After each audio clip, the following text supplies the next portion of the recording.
Il ne t'aime pas moins parce qu'il est évitant. Il t'aime exactement comme il le veut.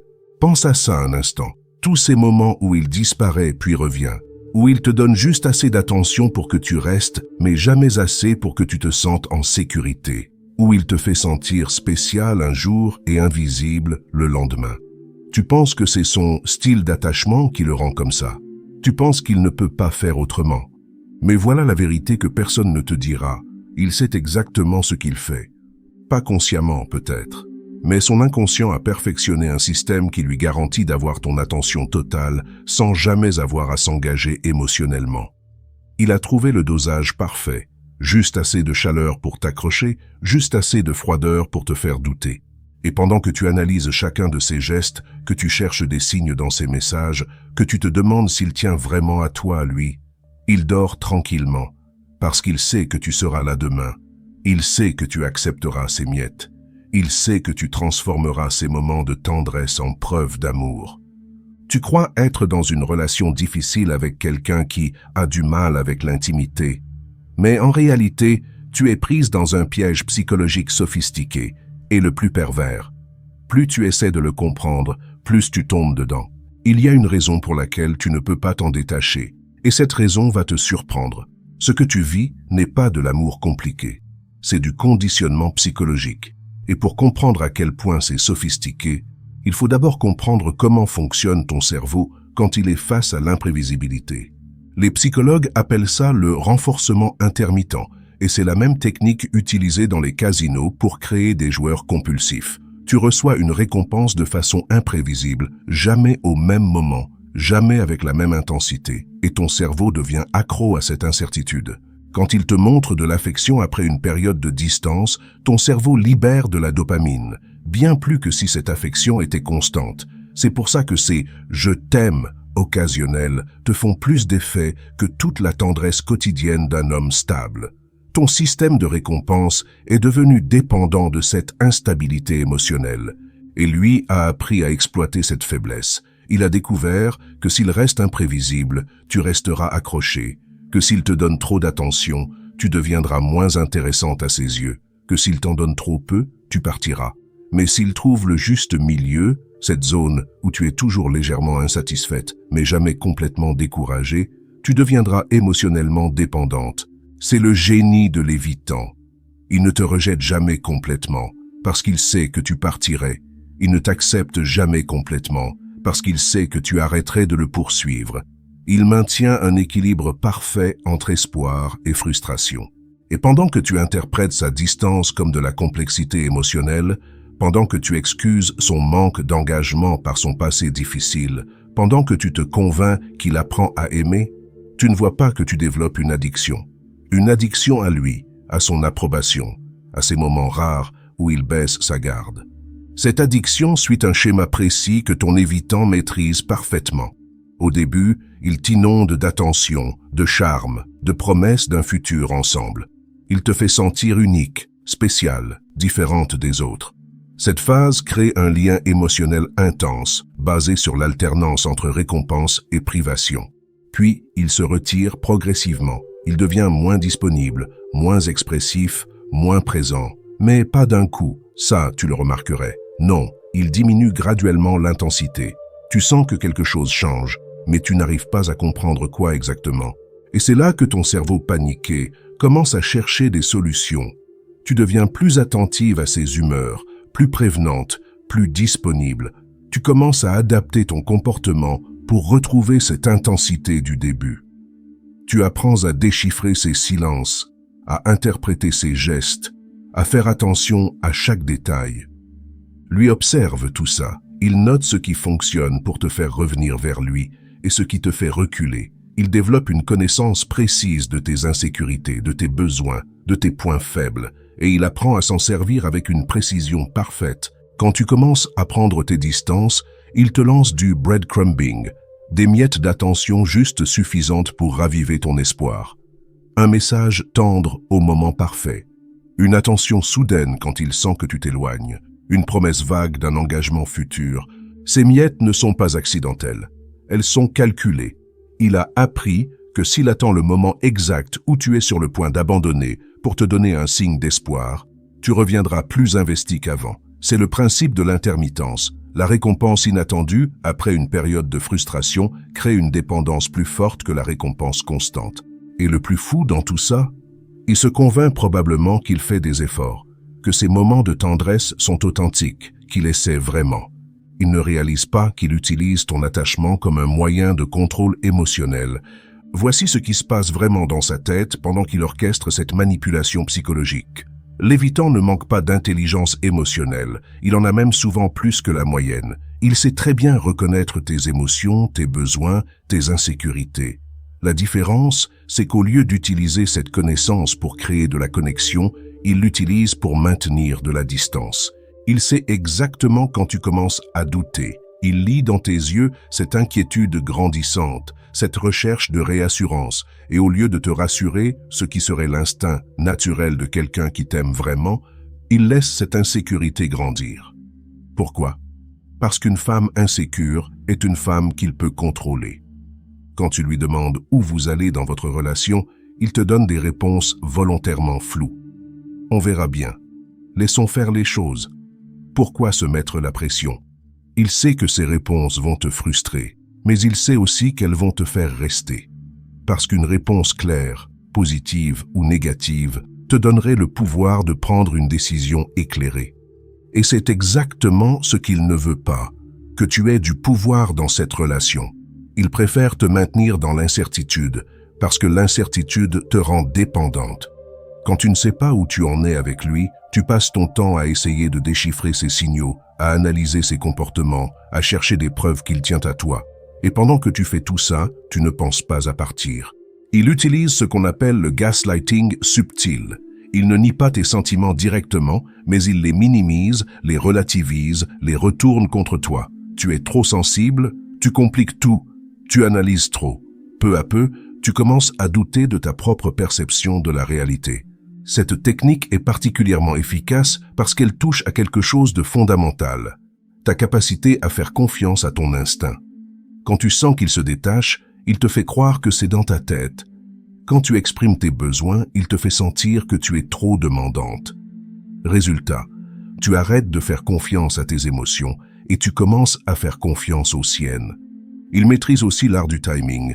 Il sait exactement quand réapparaître après une dispute, quand envoyer ce message qui va relancer ton espoir, quand te montrer juste assez de vulnérabilité pour que tu baisses ta garde. Ce timing n'est pas accidentel. C'est le résultat d'années d'observation des réactions féminines.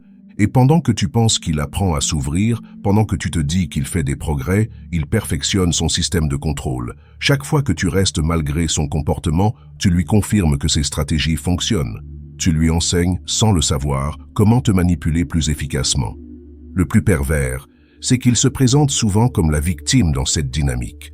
C'est lui qui a peur de l'engagement à cause de son passé. C'est lui qui ne sait pas comment aimer. C'est lui qui a besoin de temps. Et toi, dans ton empathie naturelle, tu endosses le rôle de la sauveuse, celle qui va l'aider à guérir, celle qui va lui montrer qu'on peut faire confiance. Mais voici la vérité brutale. Il ne veut pas guérir. Il veut continuer à avoir les bénéfices d'une relation sans en assumer les responsabilités. Il veut ton attention, ton soutien, ta disponibilité, mais sans l'engagement, la réciprocité, la stabilité émotionnelle. Et tant que tu acceptes ce deal déséquilibré, tant que tu transformes ces miettes en preuves d'amour, tant que tu excuses son manque d'engagement par sa complexité, il n'a aucune raison de changer. Cette situation crée des habitudes quotidiennes qui détruisent ton bien-être. Tu vérifies constamment ton téléphone pour voir s'il a répondu. Tu analyses chaque message qu'il t'envoie pour y chercher des indices sur ses sentiments. Tu planifies ta journée en fonction de sa disponibilité. Tu annules tes propres plans quand il te propose de vous voir à la dernière minute. Tu commences à négliger tes amis parce que tu es toujours disponible pour lui. Tu arrêtes de faire des choses que tu aimes parce que tu préfères attendre qu'il te contacte. Tu perds tes habitudes, tes loisirs, ta routine, tout tourne autour de lui et de son humeur du moment. Au travail, tu es distraite parce que tu penses à votre dernière conversation. Tu perds en productivité parce qu'une partie de ton cerveau est toujours en train d'analyser votre relation. Tes collègues remarquent que tu n'es plus la même, mais tu ne peux pas leur expliquer pourquoi sans avoir l'air folle. Le soir, au lieu de te détendre, Tu rumines. Tu repenses à sa façon de te parler, à ce qu'il a dit ou pas dit, à ce que ça signifie pour votre avenir. Tu perds le sommeil à cause de cette anxiété constante. Tu te réveilles fatigué, stressé, avec cette boule au ventre qui ne te quitte plus. Cette dynamique crée un cycle qui devient de plus en plus difficile à briser. Plus tu t'investis émotionnellement, plus tu as à perdre en partant. Plus tu acceptes ses comportements, plus tu normalises l'inacceptable. Plus tu excuses ses manquements, plus tu perds de vue ce que tu mérites vraiment. Et lui, il le sait. Il sait que chaque jour que tu passes avec lui rend ton départ plus difficile. Il sait que chaque compromis que tu fais érode un peu plus ton estime de toi. Il sait que chaque fois que tu choisis de rester malgré son comportement, tu t'éloignes un peu plus de la femme forte que tu étais avant lui. C'est pour ça que les relations avec les évitants sont si dévastatrices pour l'estime de soi. Ce n'est pas juste qu'ils ne donnent pas assez d'amour, c'est qu'ils transforment progressivement leur partenaire en version diminuée d'elle-même. Une version qui accepte l'inacceptable, qui excuse l'inexcusable, qui transforme les miettes en preuve d'amour. Tu commences à mesurer ta valeur à l'aune de son attention. Les jours où il est présent, tu te sens valable. Les jours où il est distant, tu te sens nul. Tu as externalisé ton estime de toi et tu l'as remise entre les mains de quelqu'un qui en abuse consciemment ou inconsciemment. Mais il y a une psychologie encore plus profonde à l'œuvre ici. Quelque chose qui explique pourquoi certaines femmes tombent systématiquement dans ce piège, encore et encore, avec des hommes différents mais aux patterns similaires. Cette vulnérabilité à la manipulation émotionnelle ne vient pas de nulle part. Elle s'enracine souvent dans des blessures d'enfance, dans des schémas familiaux, dans des croyances profondes sur l'amour et la valeur personnelle. Si tu as grandi avec un parent émotionnellement indisponible, un père distant, une mère froide, ou des figures d'autorité qui donnaient leur amour de façon conditionnelle, ton cerveau a appris à associer l'amour avec l'incertitude. Pour toi, inconsciemment, un amour stable et prévisible ne sent pas l'amour. Il te semble fade, ennuyeux, sans intensité. L'évitant, avec ses montagnes russes émotionnelles, réactive ses patterns familiers. Son comportement imprévisible te rappelle, au niveau neurologique, les dynamiques de ton enfance. Et ton cerveau, conditionné à ces patterns, interprète cette familiarité comme de l'amour authentique. C'est pour ça que les hommes stables te semblent parfois trop faciles ou pas assez challengeants. Ton système nerveux, habitué au chaos émotionnel, interprète la stabilité comme de l'ennui et l'incertitude comme de la passion. L'évitant exploite cette vulnérabilité sans nécessairement s'en rendre compte. Il active tes blessures d'abandon, tes peurs de rejet, tes besoins de validation, et puis il se présente comme la solution à ces mêmes problèmes qu'il crée.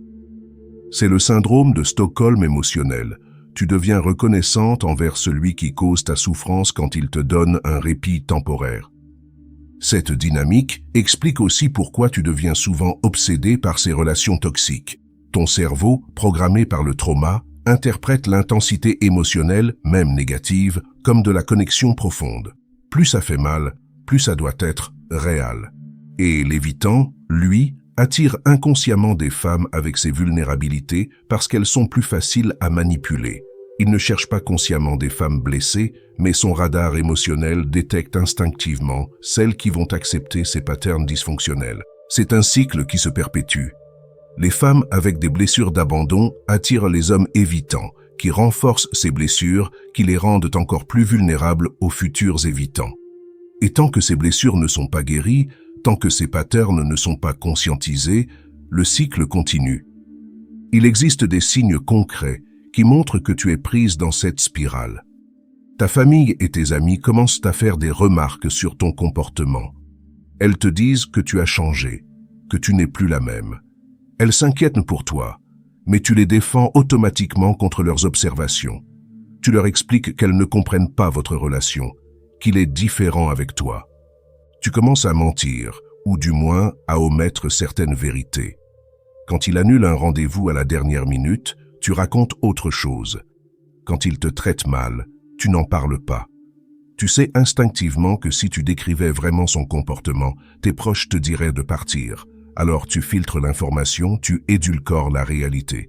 Tes amis remarquent que tu es toujours en train de vérifier ton téléphone quand vous êtes ensemble, que tu n'es plus vraiment présente lors de vos soirées, que tu pars souvent plus tôt parce qu'il t'a envoyé un message. Elles voient bien que quelque chose ne va pas, mais tu nies ou tu minimises. Au niveau physique aussi, ton corps réagit. Tu as perdu l'appétit ou au contraire, tu manges de façon compulsive. Tu as des maux de tête fréquents, des tensions dans les épaules, des problèmes digestifs. Ton corps exprime le stress que ton mental refuse d'admettre. Tu tombes malade plus souvent, ton système immunitaire affaibli par l'anxiété chronique. Mais voici ce qui peut tout changer, la prise de conscience. Le moment où tu réalises que ce que tu prends pour de l'amour est en fait de la manipulation émotionnelle sophistiquée. Reconnaître les signes, c'est le premier pas vers la liberté. Quand il disparaît pendant plusieurs jours, puis revient avec une explication vague et un sourire charmeur, ce n'est pas de la complexité émotionnelle, c'est du contrôle. Quand il évite les conversations sur l'avenir mais te fait miroiter des possibilités lors de moments intimes, ce n'est pas de la prudence, c'est de la manipulation. Quand il te fait sentir que tu es trop sensible, trop demandante, trop intense, alors que tes besoins sont parfaitement normaux, il utilise la technique du gaslighting pour te faire douter de ta propre réalité. La vraie libération commence quand tu arrêtes d'excuser son comportement et que tu commences à honorer tes propres besoins. Quand tu réalises que l'amour véritable ne devrait jamais te faire sentir constamment insécure, constamment en train de prouver ta valeur, constamment en train de mendier de l'attention. L'amour authentique est stable, prévisible dans sa bienveillance, généreux dans son expression. Il ne te fait pas marcher sur des œufs émotionnels. Il ne te transforme pas en version diminuée de toi-même. Il ne te fait pas douter de ta santé mentale. Briser ce cycle demande du courage. Le courage de regarder la vérité en face, que cette relation te détruit plus qu'elle ne te construit. Le courage de stop à accepter les miettes quand tu mérites un festin. Le courage de partir, même quand une partie de toi espère encore qu'il va changer. Il faut aussi apprendre à reconnaître les excuses que tu te donnes pour rester. Il a eu une enfance difficile. Il ne sait pas comment exprimer ses sentiments. Au fond, je sais qu'il m'aime. Ces justifications ne sont que des façons de nier la réalité de ton expérience. Peu importe ses raisons, peu importe son passé, ton bien-être doit passer en premier. Tu dois aussi arrêter de croire que tu peux le changer. Cette idée que ton amour va le guérir, que ta patience va le transformer, que ta compréhension va lui faire réaliser ta valeur, c'est une illusion. Les gens ne changent que quand ils le veulent vraiment, et la plupart du temps, ils ne le veulent pas, tant que leur système actuel leur apporte ce qu'ils cherchent. Commence par reprendre le contrôle de ta routine quotidienne. Remets tes activités en priorité. Reprends contact avec tes amis sans parler de lui. Concentre-toi sur ton travail, tes loisirs, tes projets personnels. Plus tu remplis ta vie d'autre chose, moins tu as de place disponible pour ces manipulations. Apprends à dire non à ses demandes de dernière minute. N'annule plus tes plans pour lui. Ne réponds plus immédiatement à ses messages. Reprends ton pouvoir petit à petit, en montrant que ton temps et ton attention ont de la valeur. Parce que voici la vérité finale, il ne changera pas. Pas tant que son système fonctionne, pas tant que tu acceptes son comportement. Pas tant qu'il obtient ce qu'il veut sans avoir à donner ce que tu mérites. Le changement, il ne peut venir que de toi, en refusant de jouer à ce jeu, en choisissant ta dignité plutôt que ton addiction à lui, en reconstituant ton estime de toi sur des bases solides plutôt que sur ces miettes d'attention. Tu mérites un amour qui ne te fait pas douter. Tu mérites quelqu'un qui choisit de rester, pas quelqu'un qu'il faut convaincre. Tu mérites la stabilité émotionnelle, pas les montagnes russes psychologiques. Et quand tu commenceras à vraiment le croire, quand tu commenceras à agir en conséquence, c'est là que tout changera. Pas lui, il continuera probablement ses patterns avec quelqu'un d'autre, mais toi, tu seras enfin libre de cette prison émotionnelle qu'il avait construite autour de toi. Merci d'avoir regardé jusqu'au bout. Si ce contenu t'a aidé à voir plus clair, abonne-toi pour plus d'analyses sur les relations toxiques. Et si ça a vraiment résonné, n'hésite pas à laisser un super thanks pour soutenir la chaîne.